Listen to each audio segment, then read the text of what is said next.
This topic was chosen by one of our patrons.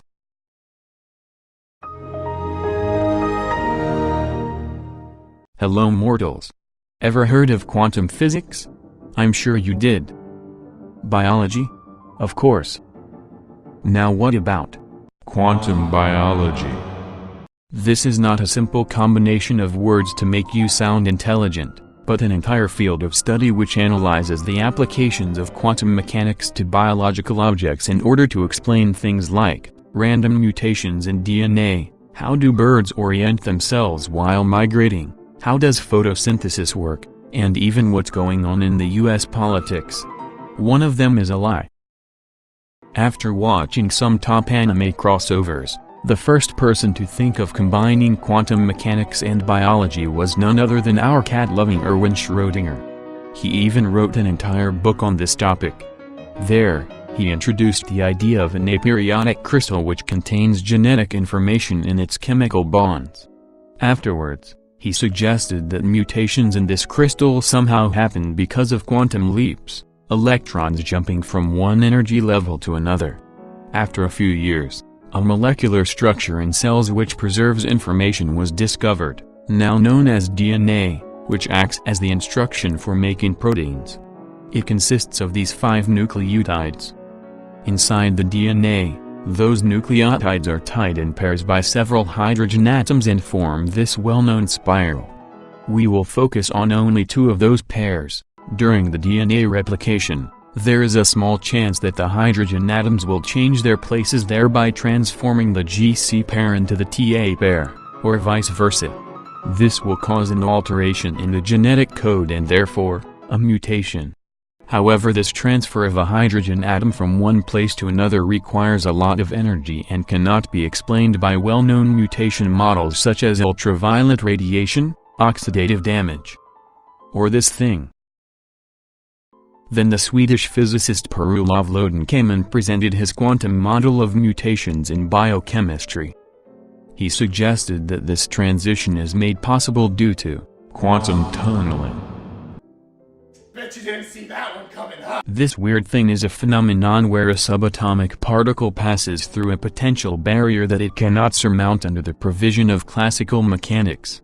In other words, it permits the teleportation of a particle to a place where it shouldn't be able to get because of the lack of energy. For example, by quantum tunneling, the hydrogen particles are able to form helium nuclei. That's how the fusion process works inside the Sun. If we look at the Schrödinger equation which describes this process, we'll see that the probability of tunneling depends on the mass of the particle. In other words, the heavier the particle is, the less of a chance it has to tunnel. And this fact was used to demonstrate the Lodin theory. Now what if we replace the normal hydrogen atom from the DNA, with its heavier isotope, deuterium? In this case, quantum tunneling should occur less often and thereby the rate of spontaneous mutations will decrease. And recent experiments prove that. Scientists grew a culture of bacteria in a deuterium oxide environment, and their cells showed fewer mutations than bacteria grown in normal water, proving Lodin's theory. So you can thank quantum physics if you have a lactose tolerance or no wisdom teeth. Now moving on to photosynthesis, the process of converting solar to chemical energy in plants. They absorb the energy coming from the sun in form of photons using the chloroplasts inside their cells, which contain some special molecules called chlorophylls, the ones that give leaves their green color.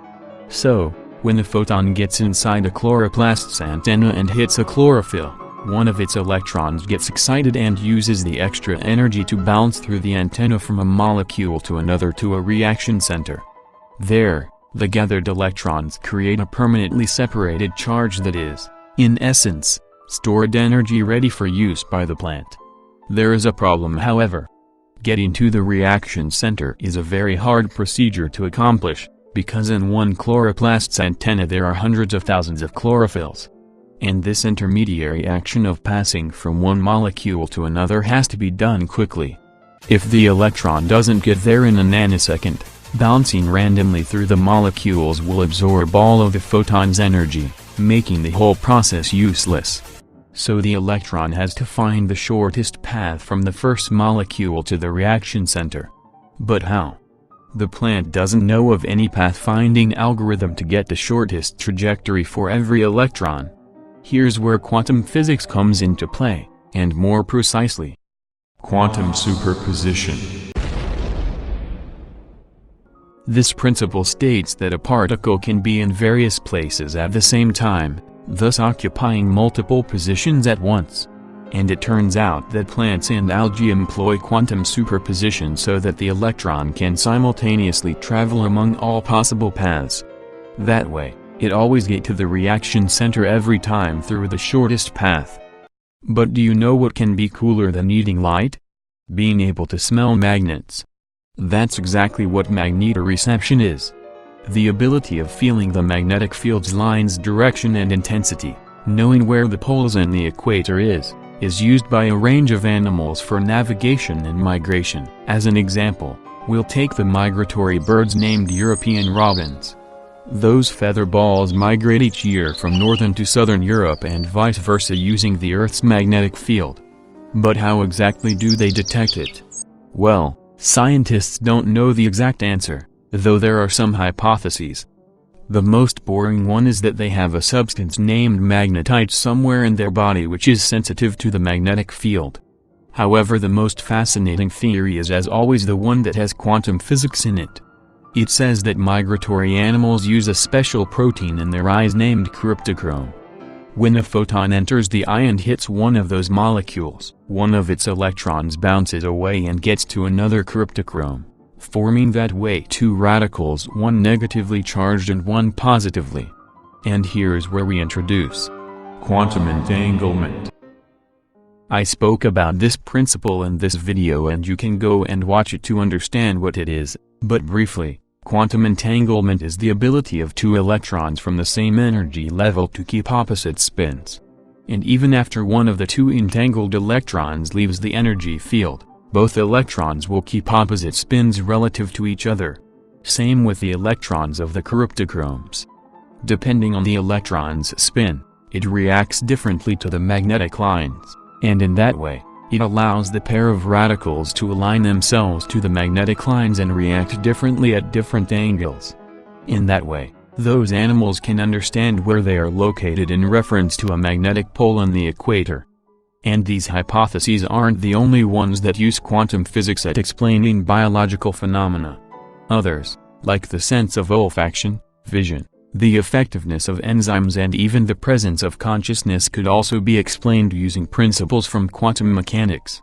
And maybe this way, you insignificant mortals, will feel as being part of the quantum world, part of something bigger, something important, at least for a little bit. Not that it would change anything.